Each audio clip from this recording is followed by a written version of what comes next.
Remember that series on Netflix, How to Commit a Murder and Get Away with It?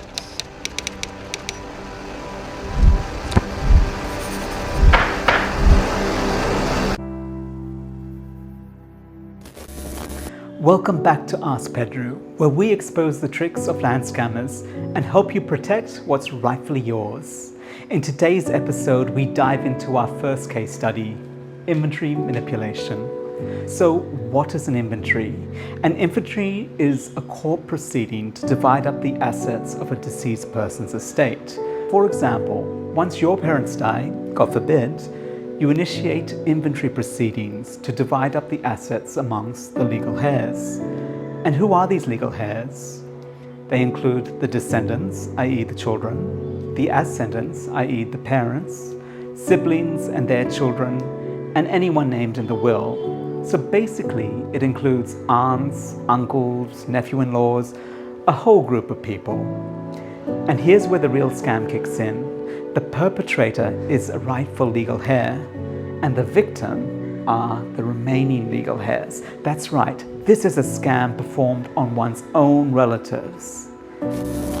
So let's take an example from the book of Great Goan Land Grabs.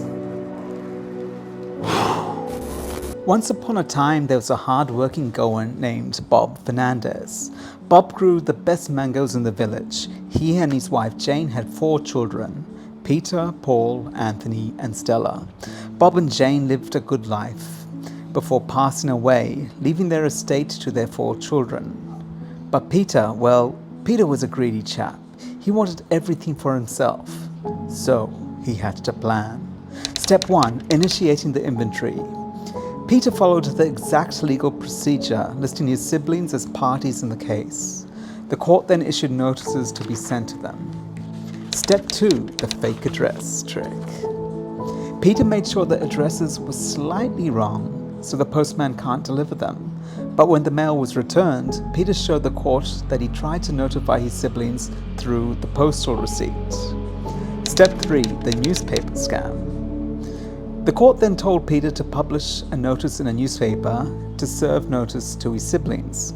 So what did he do? Peter knows his siblings only read the Herald, so he chose a different newspaper. Step 4, the silent auction. Now that his siblings had no idea that this was happening, Peter was the only bidder at the court auction. He bought his parents' estate at a fraction of the true market value. Then he performed mutation, removing his parents' name from the record of rights and adding his own.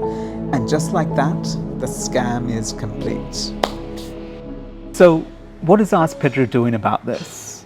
We've created a website, www.askpedru.com, where real estate-related notices from Go's 12 daily newspapers are collated in one place. Here's how it helps you. Inventory notices. These let you know if someone is trying to cut you out of an inheritance. Mutation notices. This is where you can catch illegal ownership transfers before they're finalized. And to make things even easier, we have an alert system. Set up your alerts, a village alert. Get notified if any mutation changes happen in your village. Name alert. Be notified if an inventory notice is published for your name. So, to summarize, this scam is based on hiding information, but Ask Pedru is making sure this information reaches you before it's too late. This is our first case study. Stay tuned for our next episode. If you found this useful, please like, share, and subscribe to our channel.